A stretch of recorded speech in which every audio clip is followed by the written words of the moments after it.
Bom, agora o Gabriel. Salva de palmas para ele. Uou!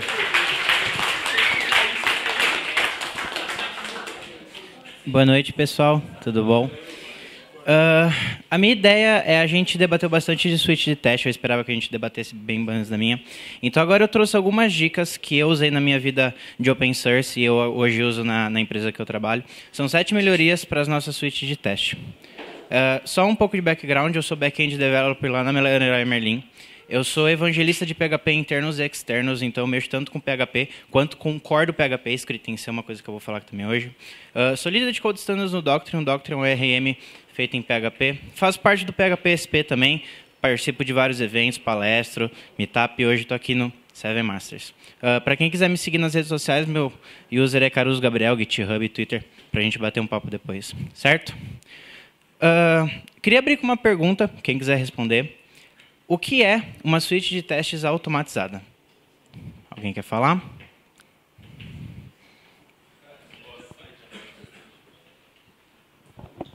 Ela roda e não tem um humano supervisionando, elas pegam os retornos de código de saída de quem executa o código automatizado e aprova ou não. Gostei. Mais alguém? Algum outro ponto? Ela tem que ser rápida? Acredito que sim. Ela tem que ser segura? Acredito que sim. Ela tem que respeitar a pirâmide do TDD? Talvez. Então, são coisas que a gente vai debater. É óbvio que isso aqui não é uma lista de regras, mas é só para a gente ter uma base. Então, a primeira coisa que eu acho bacana é usar uma ferramenta de automação de testes. É super bacana, você falou que você gera os seus próprios, mas às vezes alguém, ou você pode fazer isso, você disponibiliza isso open source para alguém usar. Eu programo com PHP, tem uma ferramenta chamada PHP Unit, ela é famosíssima no ecossistema do PHP.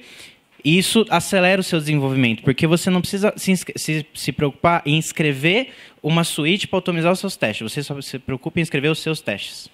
E aí você começa a ter várias features dessa ferramenta, dessa coisa que automatiza os seus testes, e aí você consegue começar a performar melhor os seus testes. A segunda dica, acho que conceito de generator talvez deve ser mais fácil para vocês, mas a gente usa lá no PHP Unit Data Providers. A gente falou daqueles casos, por exemplo, você tem 60 casos para o seu teste. Você concorda que você tem um mesmo teste para 60 casos? O que os data providers fazem? Eu vou dar um exemplo em PHP, mas se alguém quiser também dar outro exemplo. Em vez de você fazer 60 testes, você rodar 60 testes, você escreve um teste, que as suas entradas e saídas são um array, e você começa a disponibilizar. Isso fica muito mais fácil, fica muito mais limpo, e aí você começa já a usar os benefícios de uma ferramenta de automação. A terceira dica, essa aqui quando eu falei do core do PHP, é paralise os seus testes. Alguém não conhece o termo paralisação? Só para eu ter uma ideia. Ninguém. O que acontece é assim. Você tem... Eu vou dar o exemplo do core do PHP, que é escrito em C, que aí vai ficar bem grotesco o exemplo. A gente tem 15.200 arquivos de teste. Leva meia hora cronometrados para rodar isso. Por quê? Porque ela não é paralisada. Tem que rodar um por um. A gente na Leroy, a gente tem aproximadamente 6.000 arquivos de testes unitários. A gente roda em quase 3 minutos. Porque a gente paralisa com uma ferramenta do PHP Unit. Então, ao invés de você rodar um, você roda, por exemplo, 10 ao mesmo tempo, cada segundo. Então, é super importante.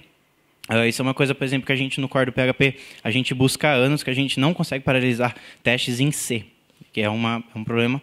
E fica a dica para quem, por exemplo, tem uma suíte de testes unitárias muito demorada. Busca uma ferramenta que paralelize os seus testes. Continuous Integration, eu acho que é um ponto super interessante que foi o que você falou, você não ter os humanos supervisionando, porque senão você precisa rodar os seus testes na sua máquina. Aí você começa a rodar, você fica parando, é tempo e dinheiro para a tua equipe. Então, quando você tem um Continuous Integration, você sobe isso, por exemplo, no GitHub, deixa o Jenkins, deixa o Travis, deixa qualquer Continuous Integration que você usa rodando. Opa. E aí você não perde o seu tempo. Então você consegue otimizar muito. Quinta dica, use asserções dedicadas. Essa que eu acho bem bacana. Eu fiz uma talk para o PHP SP Plus Talk só sobre essa dica. Porque é o seguinte, quando você começa a testar, geralmente, a maioria das linguagens tem duas asserções. Assert equals e assert true. Aí você faz uma chamada de função grotesca, gigante. Aí qual que é a tua mensagem de erro? Falhando que true é igual a false. Nossa, bacana, show, maravilha. Aí você vai ver, na verdade, você está testando um array. E você está testando se dentro do array tem um índice. Então, por que você não pega assert index has in array, por exemplo? Então, lê a documentação da ferramenta que você usa e comece a usar asserções mais dedicadas. Isso melhora o teu debug de erros.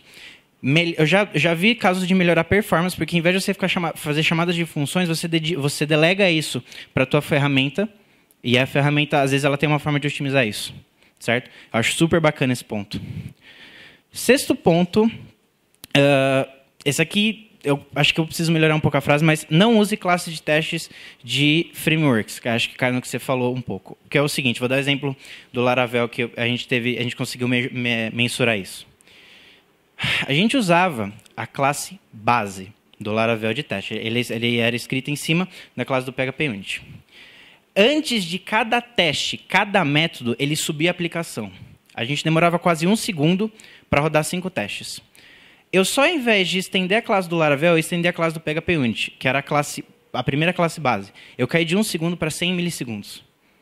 É grotesco. Então, principalmente com frameworks em PHP, Java, essas coisas, se o seu teste não depende do framework, não usem. Porque ele vai subir a aplicação antes de cada teste. Isso vai demandar tempo, isso vai demandar processamento. E é um gargalo que pouca gente conhece, mas é super bacana de você corrigir. E o último ponto, que aí foi o que eu falei que a gente pode debater mais, é respeitar a pirâmide do TDD. Por quê? Testes unitários tendem a ser mais rápidos. Testes de aceitação e integração, eles tendem a ser mais demorados. No PHP a gente tem o problema de, por exemplo, você precisar subir um browser. Você sobe um browser, você navega durante 10 páginas, depois quebra esse browser. Aí, de novo, sobe o browser, navega e cai. Então, quanto mais... Aí vem aquela história, teste unitário, no teste unitário.